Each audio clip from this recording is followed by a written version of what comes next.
मैं श्रीमती शुभांगी नाइक सरस्वती शिशु मंदिर गड़ा फाटक जबलपुर में रसायन शास्त्र का अध्यापन करती हूँ। Good morning all of you. कक्षा 11वीं के रसायन शास्त्र विषय के अंतर्गत इकाई 3 आवर्ती गुणधर्म, इनका अध्ययन हम कर रहे हैं। आवर्ती गुणधर्म अर्थात बार बार पुनरावृत्ति जिनकी होती है, यदि उनको विशिष्ट क्रम मतलब बढ़ता हुआ परमाणु क्रमांक, यदि तत्वों को बढ़ते हुए परमाणु क्रमांकों के आधार पर रखा जाता है तो विशिष्ट कालावधि के बाद उनके गुणधर्मों में पुनरावृत्ति होती है। उसको क्या कहते हैं? आवर्ती गुणधर्म। इन आवर्ती गुणधर्मों के अंतर्गत हमने परमाणु आकार, परमाणु त्रिज्या, आयनन ऊर्जा, इलेक्ट्रॉन बंधुता, इन 4 गुणों का अध्ययन कर चुके हैं। अब ये साधारण गुणधर्म हैं, जैसे कि तत्वों की धात्विक एवं अधात्विक प्रकृति। आवर्त सारणी में आपको पता है कि 118 तत्व जो है वह व्यवस्थित रखे गए हैं। उनमें कोई धातुएं हैं, कोई अधातुएं हैं, कोई उपधातुएं हैं, कोई रेडियोधर्मी तत्व है। तो इस प्रकार से हम पहला गुणधर्म आज जो देख रहे हैं उसमें धात्विक प्रकृति अथवा तत्वों की अधात्विक प्रकृति। धात्विक प्रकृति अर्थात धातुएं जो चमकती हैं, आघात वर्धनीय होती है, तन्य होती है, जो प्रबल होती हैं, ठोस अवस्थाएं पाई जाती है। तो हम उनका अध्ययन करेंगे वर्गों में और आवर्तों में। वर्ग, किसी भी वर्ग में प्रारंभिक तत्व से अंतिम तत्व तक जब हम जाते हैं, ऊपर से नीचे तक जाते हैं, तो क्या होता है? धात्विक प्रकृति बढ़ती है। ध्यान देना है। जैसे वर्ग क्रमांक 1 तो हाइड्रोजन अधातु है, lithium, sodium, potassium, rubidium, caesium. तो इसमें धात्विक प्रकृति जो है वो बढ़ती जा रही है। प्रत्येक वर्ग में प्रारंभिक तत्व से अंतिम तत्व तक धात्विक प्रकृति बढ़ती है। और आवर्तों में हम कैसे अध्ययन करते हैं? बाएं से दाएं। तो बाई तरफ जो है जो तत्व है वह धात्विक प्रकृति के है, और दाई तरफ आवर्त सारणी के जो तत्व है वह अधात्विक प्रकृति के है। तो हम क्या कहेंगे कि बाएं से दाएं जाते समय धात्विक प्रकृति घटती है। फिर अधात्विक प्रकृति का अध्ययन करेंगे तो इसके विपरीत हो जाएगा। वर्गों में क्या होगा? प्रारंभिक तत्व से अंतिम तत्व तक अधात्विक प्रकृति घटती है, क्योंकि धात्विक प्रकृति बढ़ती है, अधात्विक प्रकृति घटती है। आवर्तों में बाएं से दाएं जाते समय जैसे धात्विक प्रकृति कम होती जाती है तो अधात्विक प्रकृति बढ़ती जाएगी। अब हमें पता है धातुओं का घनत्व ज्यादा होता है, तो घनत्व जो है वह वर्गों में बढ़ता जाएगा, और आवर्तों में घनत्व जो है वह घटता जाएगा।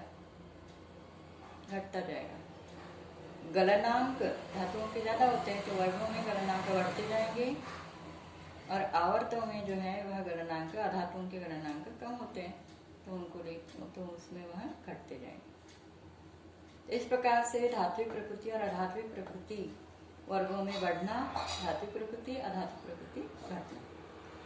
तो इस गुणधर्म के बाद हम ये सामान्य महत्वपूर्ण बिंदु है जिन्हें हम याद रख सकते हैं धातु और अधातु के आधार पर ही। जैसे हमें पता है कि मरकरी, पारा जो होता है द्रव धातु है, ब्रोमीन अधातु द्रव है, नाइट्रोजन गैस अधातु होती है जो स्थायी है, 78% पाई जाती है वायुमंडल में।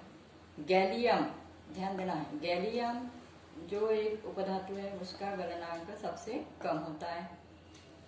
धातुओं के अंतर्गत copper, silver, gold, Cu, Ag और Au वर्ग क्रमांक 11 में आते हैं, और उन्हें उत्कृष्ट धातुएं या सिक्का धातुएं कहा जाता है। इसी प्रकार से संक्रमण तत्वों में आयरन, कोबाल्ट, निकल जो है चुंबकीय तत्व कहलाते हैं। फॉस्फोरस अधातु है।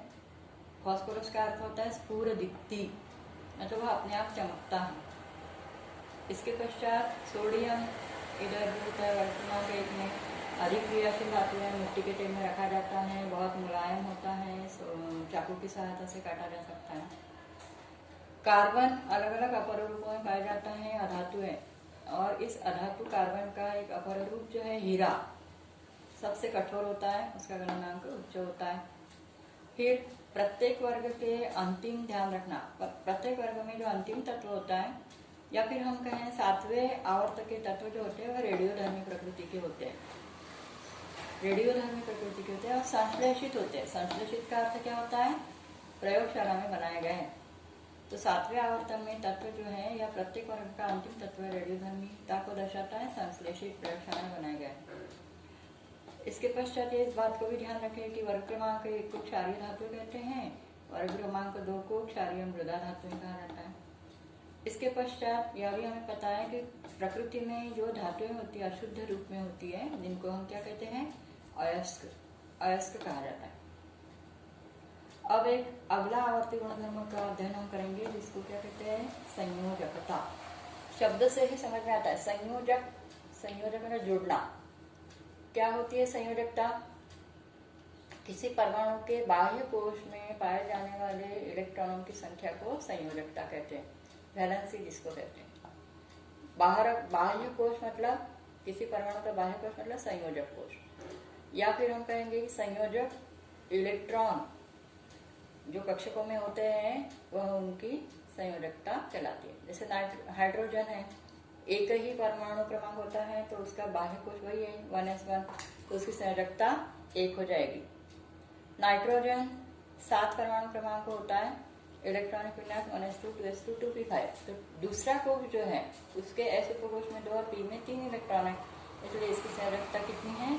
5 भी कह सकते हैं। 5 में s इलेक्ट्रॉन युग्मित है, इसलिए यह बंध नहीं बनाते, और p इलेक्ट्रॉन, p के जो 3 कक्षक हैं, p कक्षक उसके 3 अयुग्मित इलेक्ट्रॉन हैं तो वह बंध बना सकते हैं। तो इसकी संयोजकता जो है वह 3 या 5 हो सकती है। और ध्यान रखें कि एक से अधिक यदि कोई तत्व संयोजकता को दर्शाता है तो वह क्या कहलाती है? परिवर्ती संयोजकता कहलाती है। जैसे नाइट्रोजन है ना, वह ये 3 भी दर्शाता है, और 2 अलग करेंगे तो 5 भी दर्शाता है, इसलिए कुल मिला के उसकी संयोजकता 5 भी हो सकती है, 3 भी हो सकती है। तो एक से अधिक यदि कोई तत्व दर्शाते हैं तो वह कहलाती है परिवर्ती संयोजकता। इसके बाद ध्यान रखें कि वर्ग क्रमांक वर्गों में जो है वह संयोजकता निश्चित होती है। जैसे वर्ग क्रमांक 1 में बाह्य कोश में 1 इलेक्ट्रॉन होते हैं तो उसकी संयोजकता 1, वर्ग क्रमांक 2 में 2, 13 में 3, 14 में 4।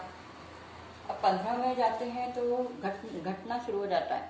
3, 16 की संयोजकता 2, 17 की 1, क्योंकि उनके बाह्य कोश पूरा करने के लिए क्रमशः 15 में 3 इलेक्ट्रॉन की आवश्यकता होती है, 16 में 2 होती है, 16वें वर्ग में 17वें में 1 होती है, इसलिए इनकी संयोजकता पहले तत्वों में संयोजकताएं जो है वह निश्चित है वर्ग क्रमांक 1 से 14 तक।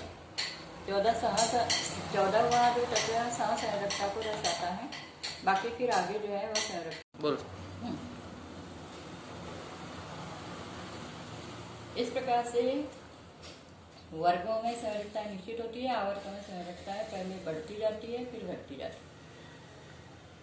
ध्यान दें कि जैसे S खंड होता है, आवर्त के 4 खंड SPDF, इसमें S खंड की संयोजकता निश्चित होती है, P खंड में परिवर्तित संयोजकता होती है, D खंड भी परिवर्तित संयोजकता दर्शाता है, और F खंड जो होते हैं यह रेडियोधर्मी प्रकृति के होने के कारण उनका नाभिकीय द्रव्यमान बहुत ज्यादा होता है, इसलिए वह नाभिकीय अभिक्रियाओं को दर्शाते हैं, इलेक्ट्रॉनीय नहीं।